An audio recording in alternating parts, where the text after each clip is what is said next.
With week 1 of the NFL season around the corner, the clock is ticking for the Baltimore Ravens. Extension talks with star QB Lamar Jackson have been ongoing for a while now, and the former MVP, who's set to hit free agency at season's end, recently indicated that he'll cut off discussions if a deal isn't reached by the Ravens' regular season opener.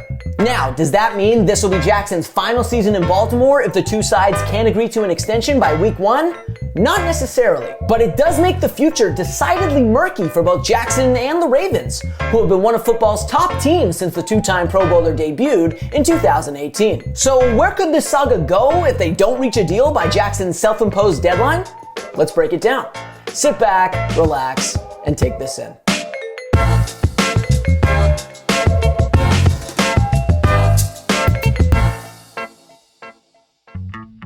Recently, Ravens head coach John Harbaugh said that both Jackson and the franchise are very motivated to get a deal done.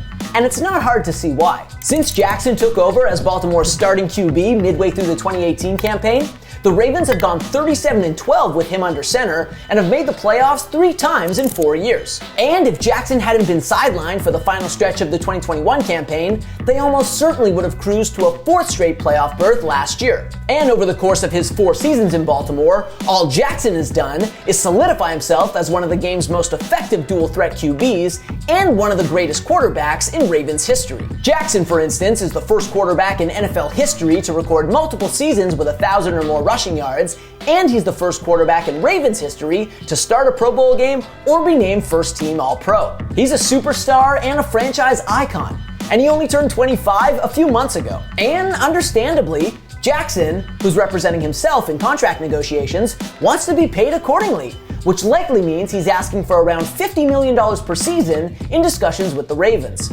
After all, Kyler Murray, another dual-threat QB with a less impressive resume than Jackson, just landed a 5-year extension from the Arizona Cardinals worth a reported $230.5 million.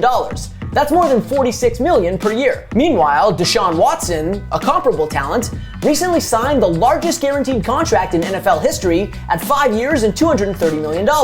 Despite being embroiled in a sexual assault scandal. It stands to reason that Jackson would want more than both of those guys. Clearly though, Jackson and the Ravens haven't been able to find common ground in contract talks. And with his deadline rapidly approaching, the question on everyone's mind is, what's going to happen? Well, there are a few possibilities. For one, assuming Jackson is unwilling to talk contract during the season, the Ravens could pick talks back up with him afterward, before free agency gets underway in mid-March. Even if the Ravens make it all the way to the Super Bowl, they'll still have a 4-week-long exclusive negotiating window after their season ends to lock up their franchise cornerstone.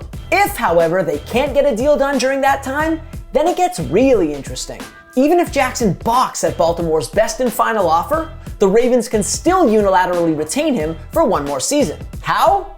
By virtue of the franchise tag, a mechanism that allows teams to maintain control over one of their impending free agents for an additional season, provided certain conditions are met. In fact, thanks to the franchise tag, the Ravens have a couple options. One, the Ravens use the exclusive franchise tag on him, which unilaterally binds Jackson to the team for 1 more season. If the Ravens opt for that route, Jackson is barred from signing elsewhere for the 2023 campaign, and the Ravens are required to offer him a 1-year deal worth no less than the average salary of the top 5 highest-earning quarterbacks. In other words, in exchange for deferring Jackson's free agency by a year, the Ravens are required to pay him a premium salary for the extra season they got from him. And it should be noted, for several months after designating Jackson a franchise player, the Ravens are still free to negotiate a long-term deal with him. But there's a second option. The Ravens could also hit Jackson with the non-exclusive franchise tag, which similarly requires Baltimore to offer him a 1-year deal at a prescribed salary, but doesn't bar Jackson from negotiating with other teams. Here's the kicker though. If Jackson ultimately receives an offer sheet from another team, the Ravens have the right to match that offer and retain him. And if they choose not to and prefer to let him go, Baltimore would receive 2 first-round draft picks as compensation. It's complicated, I know. How many fingers I got? 17. It's also a rarity for a QB to play under the franchise tag. Since 1993, only 2 QBs, Drew Brees and Kirk Cousins, have actually played under it, as the specter of getting designated as a franchise player and effectively denied free agency can expedite extension talks. And maybe that's what'll happen with Jackson too, and he'll work out a new long-term deal with the Ravens this spring. Or alternatively, maybe being hit with the franchise tag will mark the beginning of the end of his relationship with Baltimore, as it did with both Brees and Cousins for their respective teams. Ultimately, this could go in a bunch of different directions, but seemingly, the best solution for all involved would be to finalize an extension before the season kicks off. What say you though? Will Jackson and the Ravens get a deal done by week 1? Or will his contract status continue to be a story into 2023? Let us know in the comments, and don't forget to subscribe to the channel.